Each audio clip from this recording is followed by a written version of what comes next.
Yo, yo, come on in, y'all.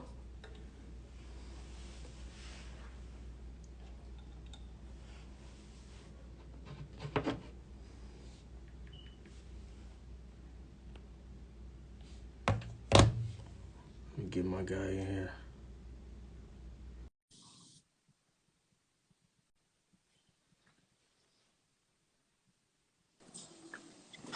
Yo, what's up, Brody? What's up with you? Can you How hear you me? feeling? You can hear me? Yeah, I can hear you. Can you hear me? Okay. Yeah, we good. Yeah, Man, appreciate you, bro. no Long problem. time coming. Yeah, no problem. Man, how you feeling? How you and the fam holding up? Everybody good? Yeah, everybody good, man. Everybody just adjusting and everything. So everything going good right now. Okay, bet. Man, like I said, I appreciate you taking your time out, man. Everybody was like, man, get Wayne on there, get Wayne. I'm like, all right, man, I'll hit him up, see what he say, man. People got lives. They was like, man, hit him up. I'm like, I don't even finna Right. bug him, but we finally got it, man. So Yeah. everybody that was begging me for it, here y'all go. I got it for y'all. Man, bro, to start off, bro, for the people that's not really too familiar with your story, just give us a quick rundown. How was it for you growing up in Chicago and stuff like that? How'd you get involved in sports and stuff like that? um, for me, I grew up out west on 14th Street in Avers for most of my life, and then moved out south. So I went to Curie first. So I got into Mm. sports by my stepdad for real when he came into my life around maybe sixth, seventh grade. I was just, just being a kid going outside type stuff. So I ain't started hooping till like seventh grade for real with Chicago Select, which was Sonny Parker, Jabari Parker's father. Yeah. We had a lot of talent on that team. Myself, one of my best friends, Greg Travis, that went to Curie with me. Anthony Davis was on that team at the time, and we had a select group of guys that like was really good at Yeah. when we were in seventh, eighth grade. So that transition over. At that time, I became like the number one player in Chicago. Um, and then I went to Curie for high school my freshman year and most of my sophomore year. And then I made the big change, moving out south, going to Morgan Park, which probably the best move of my life right there. Um, Why Nick, why why Morgan Park though? Were they like trying to get you to go there? yeah, so Morgan Park was in the question because of Nick Irvin. Yeah. Nick is family to me, so Yeah. um, I played with the Mac Irvin Fire, and then Nick Irvin ended up getting the coaching job at Morgan Park. Oh, And so it was already wrote. yeah, I Yeah. kind of it was a big mess too, man. I remember like yesterday, man. I got in trouble. I got in trouble, man. That was all over ESPN and everything. So Oh, they um, trying to say y'all was doing some behind the scenes stuff. yeah, they was doing some behind the scenes stuff. Like I was getting paid from Nike, and so far on. And Yeah, wasn't that? It was just a move that I made that was better for me, and it was the right move. You feel me? Playing definitely. Nick, I became one of the best players in the nation. I won a city championship. I came a McDonald's All American. My first year when I got to Morgan Park, I was averaging maybe like 35 a game, rebounds.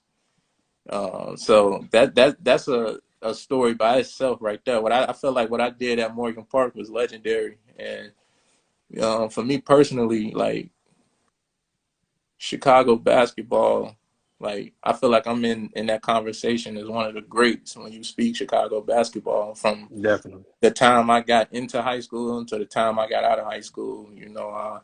I think I changed a little bit of the culture. I think when I got to Morgan Park, Nick programmed me like he used to put in my head like 30, 30, 30. If you ain't got 30, you ain't do nothing. You feel me? Yeah, So I think at that time, like I really stamped my name in like the history books for Chicago. definitely. Yeah. Definitely. Man. Um, so like for you, when did you really know like you was gonna be the one when you was hooping? You know what I mean? Was it a particular game? Was it when you first got ranked? Was it, you know what I mean? How did you realize that, okay, I'm nice with it? So going back, like when I first started, everybody just wanted to hoop. I just wanted to hoop. I had Mm-hmm. nothing about no rankings at the time when I was in like sixth, seventh grade. I was just hooping. Um, when I got to eighth grade, that's when now I'm getting ranked. Now I'm the number one player out of nowhere. I didn't see it Mm-hmm. coming. I would say when I noticed that I was like really good, like what sparked it was Nick Irvin. When I was it was the summertime of AAU. And we really like I think I had a bad game or something. And and Nick know like for me personally, if I have a bad game, I like to like get down on myself. So he was cussing me out, everything. And he was like, you know what? I know who I'm gonna call. So he called my mom's, yo. Like he know like my mom would get on me about anything with basketball. So like he called her. This is around my sophomore year, going into my junior year.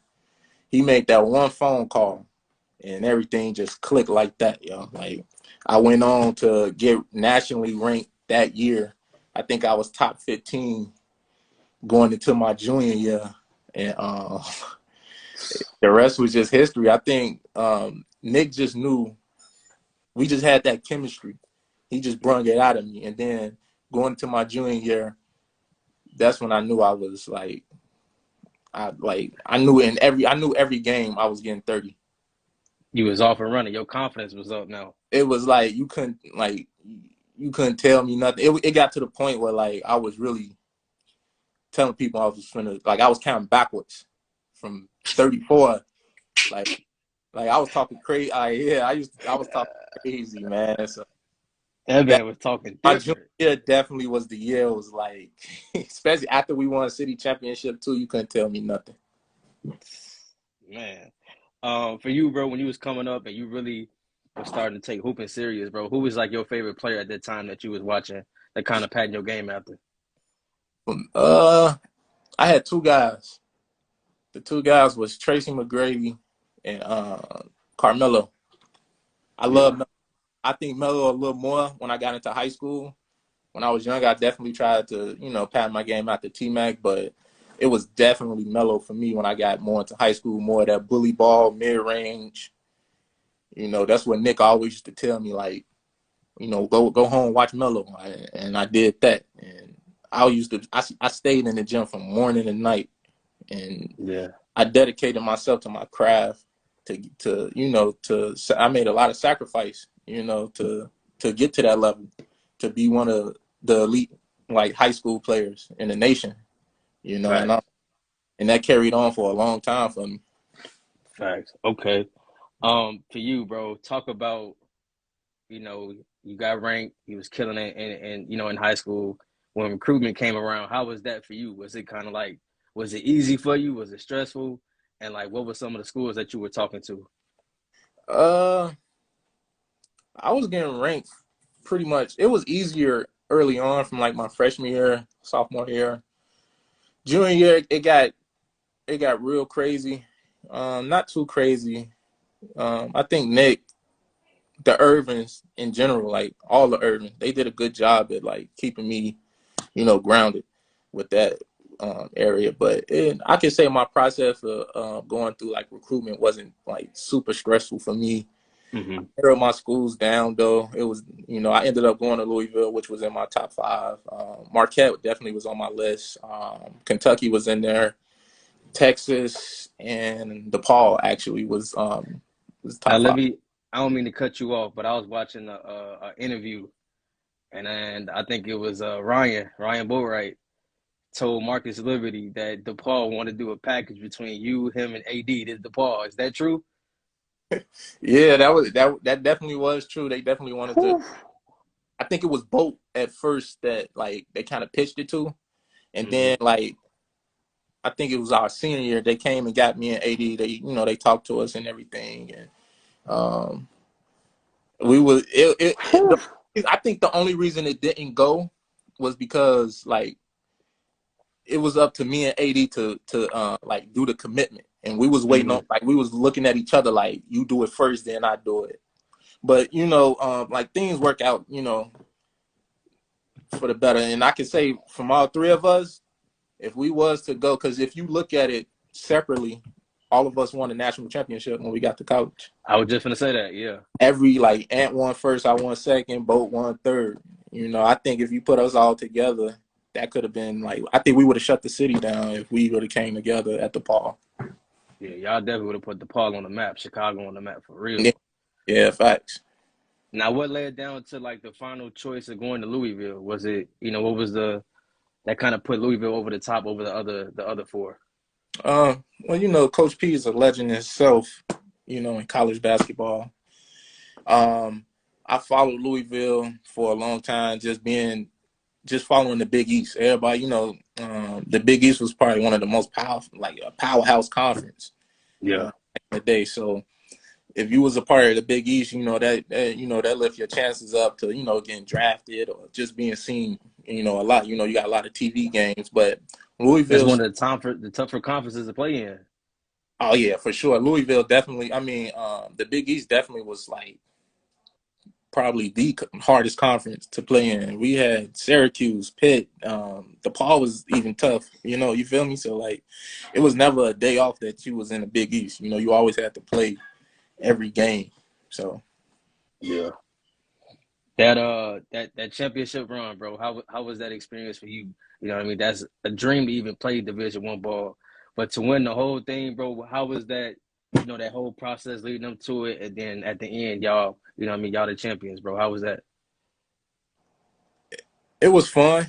You know, especially coming in as a freshman, I got hurt, so like I missed a lot of games. But going towards the end, you know, we made it all the way to the Final Four. So I got a taste of like, you know, how the atmosphere was gonna be. We made our run our next year. I think we like that. Our team collectively came in that next year, and we just set a whole goal. Like we winning the whole thing. We said that from day one, like to the end.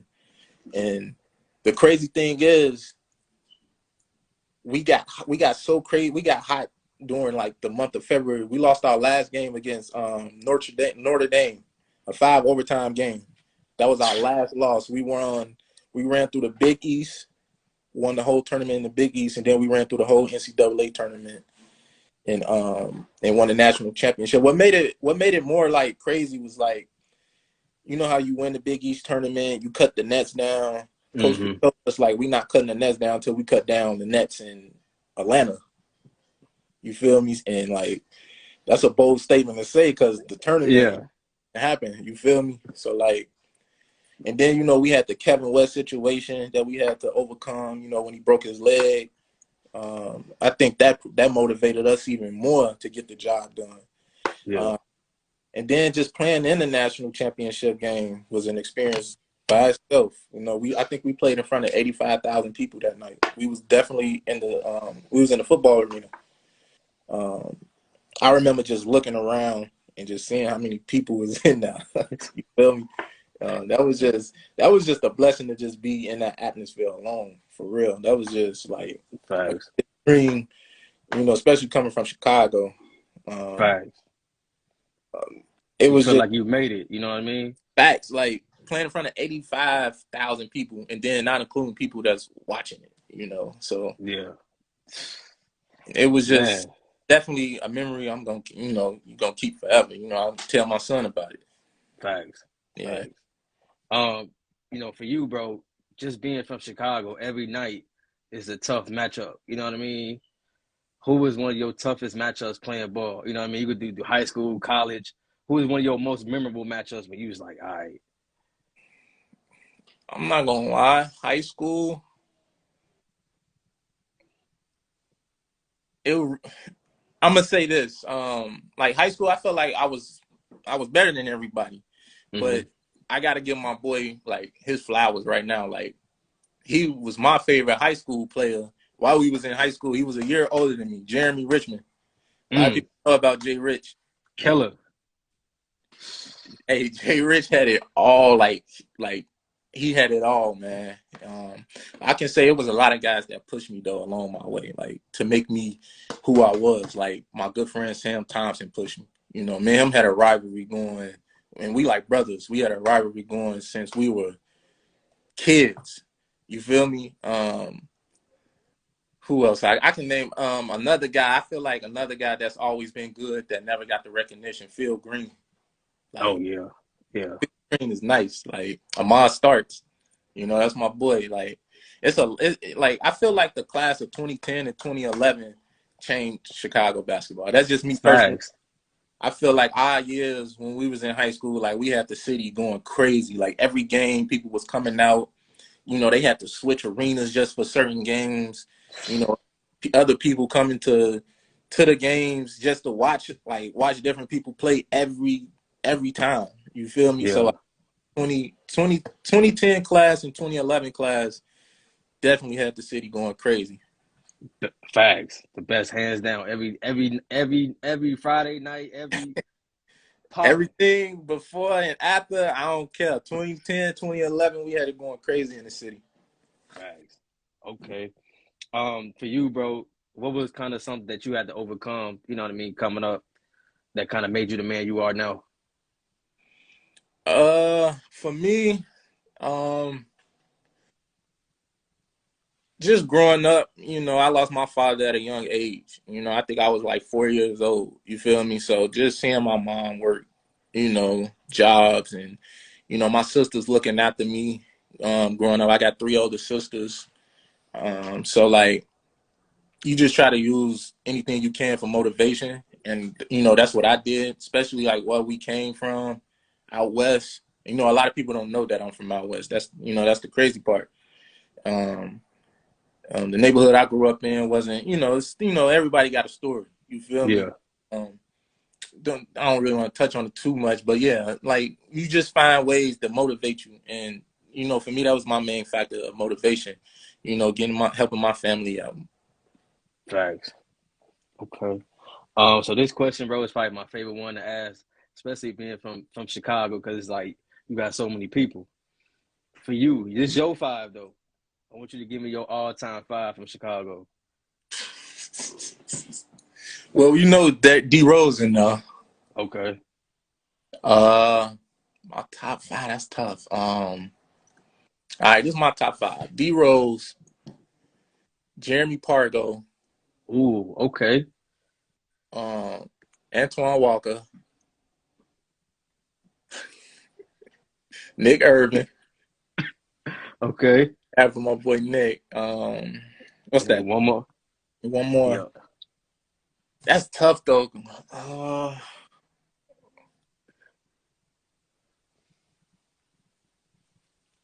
Will Bynum. Ooh, can't go wrong with Will. Yeah, Will Bynum. Facts. Okay. For you, my last one for you. But like the game, what has the game of basketball kind of taught you that kind of carry into everyday life? It's a lot of ups and downs in basketball. You know, um, people that just watch it, don't know, what we go through. You feel me? On the court, everything looks good, but you deal with a lot of stuff off basketball, especially when you get up in age and you learn the business side of it. Everything starts to come together for you. And it teaches you a lot of things about life. You feel me? Especially an example is, guys that play overseas like myself. Hmm. You learn a lot about yourself when you play overseas. The sacrifices you make leaving your family, leaving your loved ones, being by yourself for 9, 10 months out of the year. You feel me? So like it definitely helps you grow up to see what's important when you're by yourself. For me personally, um, when I, coming up in age and I started to realize like how much I miss my family. You feel me? Yeah. Like it's tough. I know a lot of guys that deal with mental issues, when going overseas and, they can't handle it, Yeah. just dealing with a whole another culture.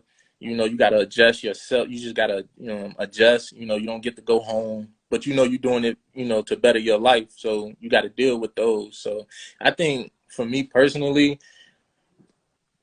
this is my job, and Yeah.